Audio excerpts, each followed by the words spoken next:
So mapagpalang umaga po sa ating lahat.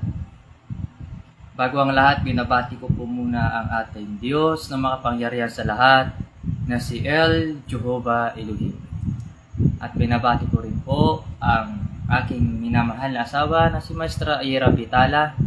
At binabati ko rin po ang mga membro ko po dito sa Supreme Divine God Benevolent Missionary International or tinatawag na Divine God Benevolent Missionary International. At binabati ko rin po ang isa ko pa pong mga membro dito sa isa pang samahan na itinatag na Alpha Royal Golden Military Legion, no? Yan, so binabati ko po lahat, no? At binabati ko rin po pala ang isa sa mga kahari na gipili sa Diyos Ginoo na si King Eddie Igunya, na founder ng the 144,000 chosen people, no? So mayong umaga sa imuha, King Eddie Igunya. Yan, so ngayon magbigay muna ako ng mensahe sa inyo. Before yan, ako magbigay ng mensahe, mag-inom tayo ng tsokolate. Hindi talaga mawala sa buhay natin yung tsokolate. Yun ang tsokolate na dalawang klase yan. Dalawang klase ng tsokolate yan, yung may sugar at saka yung no added sugar, no? Mamaya ibigay ko yung parable ko na ito. Parable, ibig sabihin yung talinghaga, no? Sana buksan po ninyo ang inyong puso't isipan, lawakan ninyo ang inyong puso't isipan, laliman ninyo ang pag-unawa ninyo. Gamitan ninyo ng puso't isipan nang sa ganoon maintindihan po ninyo at maunawaan ninyo ang mensahe ng ating Panginoong Diyos na makapangyarihan sa lahat ng El Jehovah Elohim, no? Ayan. Kasi may mga taong nami-misinterpret nila ang Diyos. Minsan nagiging masama sa kanila yung mensahe ng Diyos na samantalang maganda naman ang mensahe ng Diyos, di ba? Napakaganda. Ako kasi habang busy ako, mga ilang araw na ako nagiging busy sa paggawa ng mga kaalaman ko, mga libro ko, then habang natutulog ako, nagmimensahe ang Diyos na maparsalat. Nagmimensahe siya sa akin. Sabi niya, ito yung sabihin mo sa tao. Ganyan. So ako naman kasi, ako yung tipong hindi makakatulog kapag hindi ko naisabi yung mensahe ng Diyos. Diyos kasi ang nagmimensahe, hindi yung kasulatan lamang. Mayroong nagsasabi na, mayroon po kasi ako kunting nalalaman. Totoo yan, may kunting kang nalalaman sa aklat nila Job at ni Solomon. Yung mga sinusulat nila Job at Solomon, salita pa rin ng Diyos yan. Hindi mo pwedeng ilaban-laban yung salita ng Diyos sa salita ng Diyos. Kasi ang taong masama, gumagawa pa ng isang bagay na ikagagalit ng kapwa nila. Na alam na nga ng tao na yan, na salita na ng Diyos ang nagmimensahe, ipilit pa rin nila yung kasulatan nila na kakaunti lang naman. No? Ano ba mas marami na kaalaman? Yung Biblia o yung talagang tunay na Diyos na nagbigay dun sa kasulatan na yan? Kasi ang Biblia, ganyan lang yan. Kung tingnan nyo, ganyan lang yan. Pero mas higit kasi ang Diyos kasi siya ang gumawa ng libro na yan. Tandaan po nyo yun. Halimbawa na lang, sila Moises, sila Job, sila Aaron, sila Daniel, yung mga propeta na yan. Wala pang mga Biblia nung panahon. Nagmimensahe na ang Diyos sa kanila. Yung binabasa natin ngayon ng mga Biblia, yan ang mga salita ng Diyos na ipinasulat nga kanila propeta Daniel, Moises at Solomon at sino pang mga propeta dyan. Ngayon, maraming mga tao na misinterpret yung aral ng Biblia. Akala nila ang Biblia ay kompleto. Akala po nila ang banal na kasulatan is yun na yun, yung salita ng Diyos. Isipin mo paano sample dito? Halimbawa, may libro tayo hawak, no? Sample, libro ng hawak, no? Sa eskwelahan. Alam nga naman na yung pag-aaralan mo is isang subject lang. Mathematics. Paano yung iba pang subject? Naaral din ng Diyos. Diba? Hindi mo na pag-aralan. Kasi nag-focus ka lang sa mathematics. No? Ang mathematics na yan ay kaalaman lamang for the problem solving. Kasi paborito ko talagang, paborito kong subject is science. No? And math. Yan. Totoo yan. Ngayon, itong mga tao na ito is, akala nila ang salita ng Diyos is, yun na yun. Yung parang may hangganan na. Hindi nila alam ang salita ng Diyos ay napakalawak. Napakalaki. Isipin mo na lang. Binigyan ka ng nanay mo ng paalala. No? Naisulat mo itong mga bibilhin natin na ganito. Example lang bibilhin natin in case na lumabas tayo, no? Ibig sabihin nyo, sinulat ng nanay mo, hanggang doon lang ang kaalaman. Hindi ka ba nag-iisip? Diba? Siyempre, ang kaalaman ng Diyos, sigit pa doon sa Biblia. Kaya lawakan po ninyo yung pangunawa ninyo, laliman pa ninyo ang pangunawa ninyo, nang makilala ninyo ang tunay na Diyos. Kasi ang Diyos, kahit nagmiminsahin na yan, hindi nyo yan makilala eh. Pagbintangan nyo pa nga ng blasphemy. Diba? Kayong mga walang alam, na bago-bago lang. Ha? Ang pagsasalita ng Panginoong Hesukristo sa mga tao, hindi yan blasphemy. Yan ay paghahayag niya ng salita ng Diyos. Hindi ba't kagaya kayo ng mga Hudyo? No? Yan si Aldrin eh. Yan ang pangalan niya, Aldrin. Aldrin. No? Tinignan ko yung post niya. Blasphemy yan, sabi niya. Sa isip-isip ko, paano naging blasphemy yung salita ng Diyos? Ay salita naman niya ang inihayag niya, hindi naman ibang ano. Ha? Ang hirap kasi sa tao, minamaterialize nila yung material na katawan. Hindi nila tinignan yung espiritu ng katotohanan. Kaya nangaligaw sila kasi yan ang ano nila, basya nila yung material. Eh paano kung ang Panginoong Hesukristo nagpapalit ng anyo pala, hindi nyo pala ninyo alam? Ha? Example lang, Panginoong Hesukristo, nakita nyo bata siya. Ha? Biglang nagpalit siya ng anyo, naging matanda siya. Kung ano pala yung naabutan nyo, yun lang yung pinaniniwalaan ninyo. Ibig sabihin, hindi nyo kilala ang Diyos kasi bumabase lang kayo sa panlabas na anyo. Ang Diyos ay makilala mo yan siya doon sa kanyang mga mensahe, sa kanyang mga mabuting gawa. Ha? Kaya kayong mga nagpapanggap na marami ko nung may alam na tubong buho, mag-isip kayo. Ito yung munting paalala po sa mga tao na hindi pa nakakilala sa Diyos. Nang sinabi ng Diyos na ako ay si ako nga, di ba? Nakasaad na sa Biblia yan, lahat ng kasulatan na yan. Nandyan na yan eh, no? Ang tangi mo na lang isipin at buksan yung pangunawa mo kasi hindi mo pwedeng gawing literal yung salita ng Diyos. Ha? Sapagkat yan ay talinghaga dahil makitid ka nga umunawa at nananadya ka na sirain yung programa ng Diyos. Ito ang bagay sa'yo. Makinig ka, tanga. Na isa sa mga tanga na kung baga tawagin ay kalawang. No? Kaya nga sinabi nga, ang tanga, hindi masamang salita yung pagiging tanga. Kaya sinabi nga ng Diyos, huwag kayo mag-impok ng kayamanan dito sa lupa sapagkat maraming mga tanga na sisira niyan. Ha? Mag-impok kayo ng kayamanan nyo doon sa langit sapagkat walang mga tanga doon na sisira ng kayamanan ninyo o magnanakaw man. Salitang tanga na sa Biblia yan. O, sabihin mo masama yan. Paano pa kaya yung salita ng Diyos na mang kagaya mo? O, edi sasabihin mo na naman, hindi ganyan magsalita ang Diyos. Alam mo, hindi mo pwedeng ilarawan ang Diyos dahil hindi mo naman siya kilala.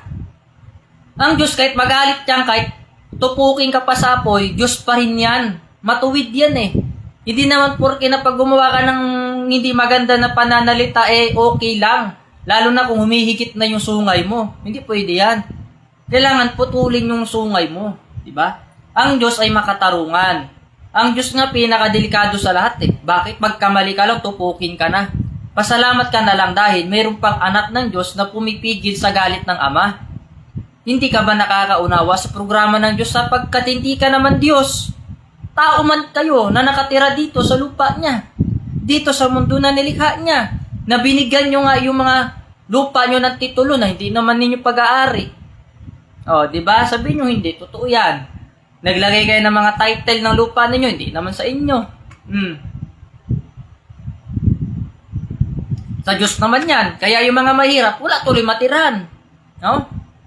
Pumasok na lang pagiging rebelde kasi mangagaw ng lupa dahil wala na siyang lupa, kinuha ng gobyerno. Ganun yan. So tuloy natin topic na ito. Hindi mo pwedeng ilarawan ang Diyos kung ano yung ugaliin niya.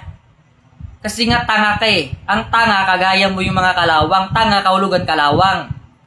Ang tanga, uulit-ulitin ko yung tanga kasi yung words na yan, hindi naman masama yan eh. Ang tanga, kahulugan yan kalawang. Ikaw ay isang kalawang na sumisira sa programa ng Diyos na gusto mong imanaig yung mensahe mong baluktot naman. Ha? Kahit may nalaman ka pa sa Biblia, lahat man yan malaman mo, sa Diyos pa rin yan. Hindi yan pag-aari mo, hindi yan pag-aari ni Numan, Hindi yan pag-aari nila pastoral ninyo, hindi pag-aari yan ng mga simbahan nyo, at hindi pag-aari yan ng mga inkanto at mga laman lupa na tiyanak na kamukha mo, no?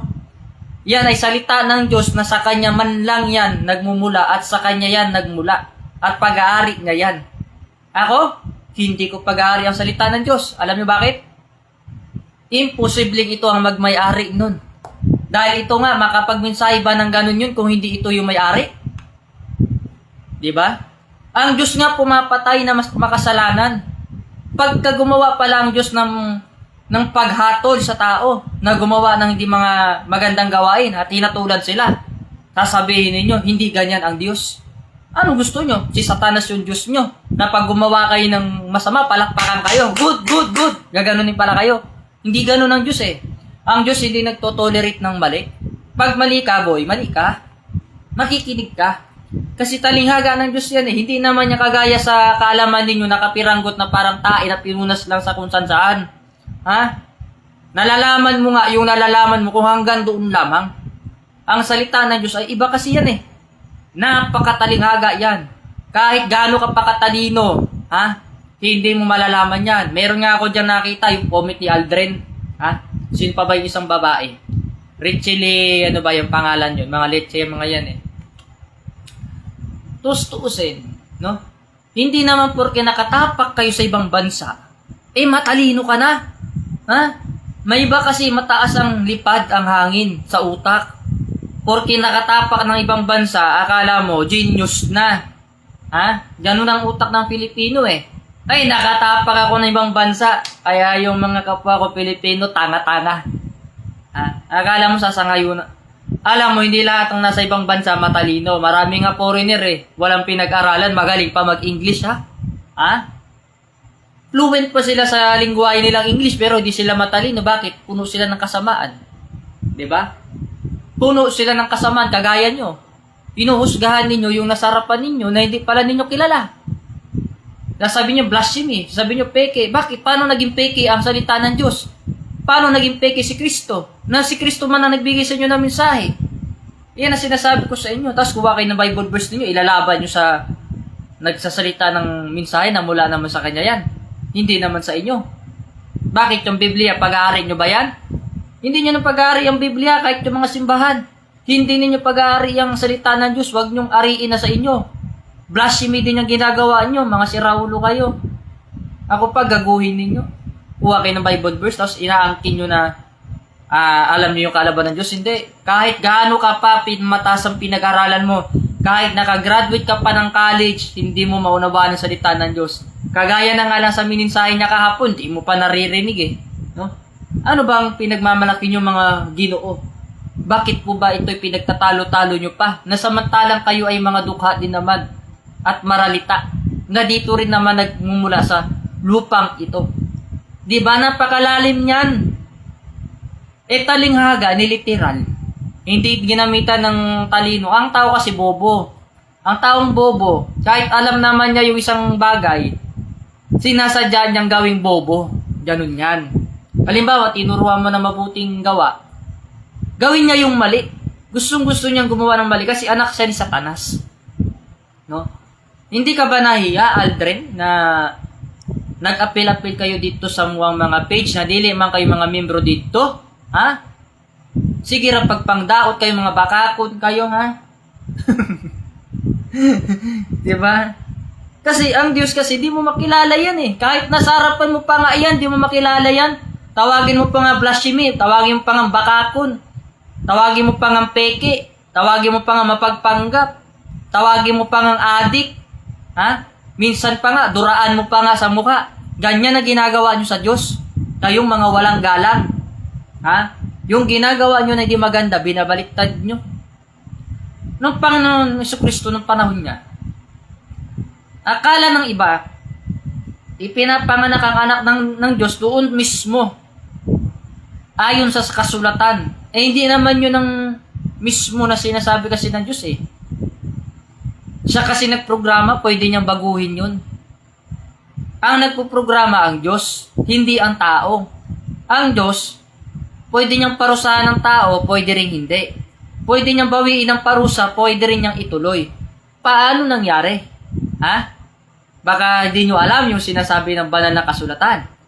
Kayong mga magagaling na, mas labaw pa sa Diyos Ginoo, no? Kayong mga mas mataas pa sa Diyos. Ha? Baka hindi nyo to alam. Na sabi nga ng Diyos, pag pinarusahan niya yung kaaway mo, huwag mong tawanan at baka bawiin niya yung parusa niya doon. Ha?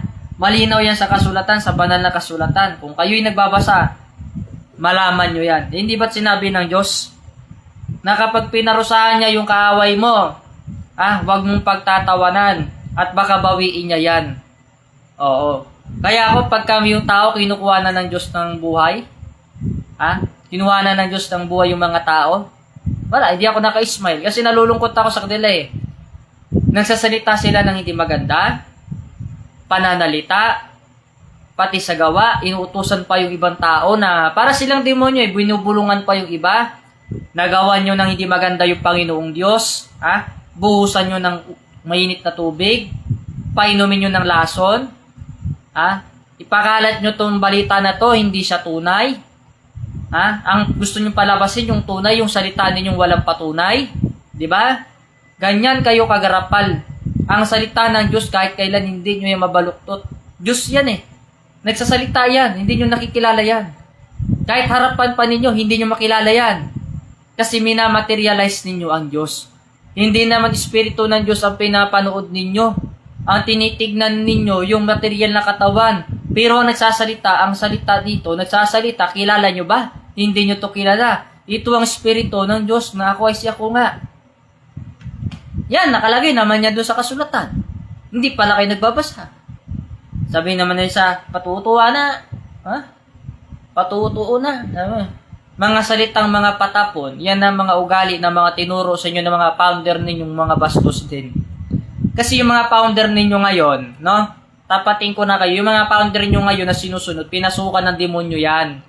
Oo, kaya ganun din yung ugali ninyo. Demonyo din. Diba? Alam nyo po, maraming pangalan ang Diyos. Kahit tuldok pa yan na I-E-O-U, I-U kung tawagin, tuldok. Hindi nyo na kailangan tanongin sa akin yan kasi pang ano lang yan, panunubok lang yan. Napaka walang kwintang tanong. Alam nyo, ang pangalan ng Diyos, marami yan. Hindi lang yan dun sa lihim at saka sa hayag. Kahit ano pang gamitin mo mga salita ng Diyos dyan, may karapatan siyang gumamit ng salita niya at mga iba't ibang pangalan niya. Kasi Diyos yun eh. Kayo nga, marami kayong alias eh. Nakialam ba ang Diyos? Hindi naman, di ba? Ang tao kasi nagtatanong, kahit yung tanong niya na, alam niya na, susubukan niya pa yung Diyos. Diba? Ano ba yung tuldok na yan? Yung tuldok na hindi ninyo alam, yung I-U, A-E-I-O-U, tuldok yan, ibig sabihin yan, salita ng Diyos yan, yan ang pangalan niya, tuldok, diba? Pero ang sinabi kasi doon sa kahayag, ako ay siya ko nga, yan ang tunay. Diba? Yun po kasi yan tama doon. Ganun yan. Kaya yung mga taong hindi naniniwala, ito yung mga taong magaling manira. Diba? Tama naman eh. Magaling sila manira kasi di nila kilala ang Diyos. Wala silang Diyos sa sarili nila. Kaya naninira sila ng kapwa nila. Tandaan ninyo, ang taong naninira, walang Diyos yan sa mga puso nila. May pasalita pa nga silang ulol. Nakalagay din naman niya sa Biblia eh. Yung words na ulol, nakalagay yan. Diba? Nakalagay yan. Ako, bata pa ako. Dong, baka alam mo, matanda na ako kasi sa imo tigulang na. Spiritual ito nagsasalita, hindi ito kagaya ni mo, mga ordinaryo kayo. No? Naniwala ka sa mga aral mong haring kamatayan? Alam mo, ang tao, pag nag-aral ka ng kaliwang kaalaman, di ka magtagumpay sa Diyos, maniwala ka sa akin? Bailosis, Baka makita mo si Abu Bakar, matanggalan ka ng hininga. Yun yung isa sa mga sugo ng Diyos na makapangyarihan, ang Abu Bakar. Kasi nung panahon ng Panginoon Kristo, lahat naman kasi wala pang reliyon noon, no? Siya'y naghahayag ng salita ng Diyos. Kagaya din ngayon, naghahayag ako ng salita ng Diyos, no? May mga taong walang Diyos sa sarili nila, hinuhusgahan nila ito. May paulol pa nga sila. Hoy, baka ikaw, maawa ka sa tao. Ano ba yung Carlos Apaw, Maghanoy? At saka Michele Baidosis, Oli, no? Mga wala kayong mga alam. Kaya itong mga to, hindi naman po member dito sa ating samahan yan. Oo, mga ano lang yan, mga pilingerong mga may alam. No? Itong mga to, ano natin to guys, screenshot natin para malaman nila kung ano yung pinanggagawa nila. Oo. Tapos, ano natin sa NBI. Tsaka sa mga naka-cybercrime yung mga yan. Oo. Kayong bawat nagsiko-comment na hindi maganda, nakikita na cybercrime yan. Ha? Kayong mga walang alam. So good morning po sa mga taong nanonood sa akin, no? Manood muna tayo today. Hayaan nyo yung mga nang babash na yun kasi mga ano yun eh. Sumasabi sa parang mga sikat, no? Tinanong mo ko tapos nung nasagot ko yung tanong mo, ikaw pagalit. Aba, demonyo ka. Ito naman si Mitch Haluker Bailosis. 'Di ba? Ano to nagagalit kasi nasagot ko yung tanong niya. Ano daw ang pangalan ng Diyos? Ano daw yung tuldok na yon? Ako pa tatanungin mo, ako nagtuturo niya sa mga tao. Ako may-ari ng kalaman na yan. Sus Mariosep. Nakakaya kayo. Lahat ng inaaral ninyo dyan, sa akin man nagmula yan. 'Di ba? Sa akin man nagmumula yan. Bakit? Paano kayo magkakaroon ng kalaman kung wala yan? 'Di ba? Paano kayo magkakaroon niyan kung wala kayo niyan? No? 'Di ba? Lahat naman ng nalalaman nyo, diyan naman nagmumula sa aral ko na lihim ng karunungan. 'Di ba? Yan ang katotohanan. So guys, mamaya itutuloy natin yung live natin today, no? Okay, site muna tayo. Marami tayong mga pag-usapan mamaya. Ituturo ko sa inyo yung aral ng Diyos mamaya. Yung tuldok na yan, no? Yung pinagyayabang nila, akala nila hindi ko alam. Ako totally, kahit alam ko isang bagay, hindi ko na kasi sinasagot yan Napipikon kasi sila. Oo. Ngayon, marami tayong mga pag-aralan, no? Bakit naman di ako angkinin yung pangalan ko, na pangalan ko naman iyan, na Adriano de la Concepcion at Ruben de Reclo Sr., iisa lang. At for corners of the world. Kayo, ang lakas ng loob ninyo, mga nadami account kayo Itong Bailosis uli na to. Itong si Bailosis, walang alam to. Tinuruan to ng founder niya magsalita ng di maganda. Tinuruan nga ng founder mo na sinapian ng demonyo na ganun ang sasabihin mo, no? Diba? Kasi lahat ng pangalan na yan, pangalan ng Diyos yan Hindi naman ninyo alam ang pangalan ng Ruben de Reclo Sr. at Adriano de la Concepcion. Anong meaning yan? Wala naman yan. Magulo ka rin, Carlos. Apaw, Maghanoy. Bakit ka naguguluhan? Kasi hindi mo alam yung salita ng Diyos. Yun yan. Hindi nyo alam salita ng Diyos Di ba? Yan. Mamaya sa akin to mga to.